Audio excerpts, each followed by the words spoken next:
படம் பார்த்து ஆடியன்ஸ்க்கு எல்லாத்துக்குமே பிடிச்சிருக்கு அப்படின்னு நான் நம்புறேன். நாங்க இதை எதுக்காக எங்க தயாரிப்பாளர் டைரக்டர் இதை எதுக்காக தியேட்டர் கொண்டு வரணும்னு நினைச்சாங்களோ அது ஓரளவுக்கு அது நல்ல விதமாவே ஆயிருக்குன்னு நான் நினைக்கிறேன், நம்புறேன். இது திருப்பி நாங்க சொல்றது, இது பிலிம் பெஸ்டிவலுக்காக எடுத்த படம், பல விருதுகள் வாங்கின படம். இந்த படத்தை ஜனங்க கிட்ட கொண்டு வந்து சேர்க்கணும் அப்படிங்கறது டைரக்டரோட எண்ணமும் தயாரிப்பாளர் எஸ்கேவோட எண்ணமும் அதுதான்.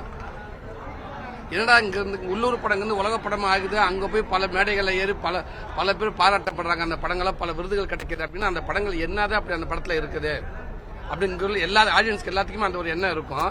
அப்படியே அது வெளியிலேயே அப்படியே போயிடாம மக்கள் பார்வை கொண்டு வருவோம் அப்படின்னு நினைச்சா இந்த படத்தை கொண்டு வந்து ஒரு முயற்சி தான். இந்த படத்தை ஜனங்க பார்க்க கொண்டு வந்து திரையில காட்டணும் அப்படின்னு ஒரு முயற்சி தான். அந்த முயற்சிக்கு ஓரளவுக்கு ஒரு சக்சஸ் ஆயிருக்குன்னு நான் நம்புறேன்.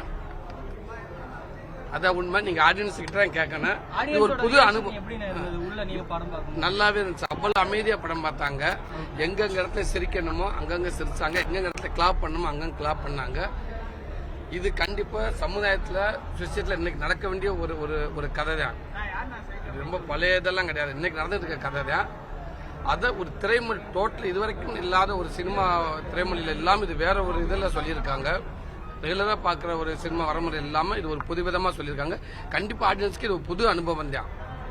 இது ஒரு புது அனுபவமா இருக்கு. நஷ்டம் கொண்டு வந்தது கண்டிப்பா அவங்களுக்கு ஒரு புது அனுபவமா தான் இருக்குன்னு நான் நினைக்கிறேன். விஜய் சார் கட்சி கொடி அறிமுகப்படுத்திருக்காரு, அவருக்கு உங்களோட வாழ்த்துக்களை தெரிவிச்சு. கண்டிப்பா தளபதி விஜய் அண்ணனுக்கு என்னோட மனமார்ந்த வாழ்த்துக்கள்.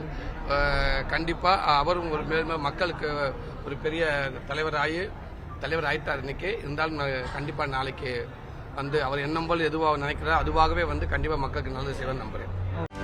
செய்திகளை உடனுக்குடனும் துல்லியமாகவும் தெரிந்து கொள்ள சப்ஸ்கிரைப் பண்ணுங்க.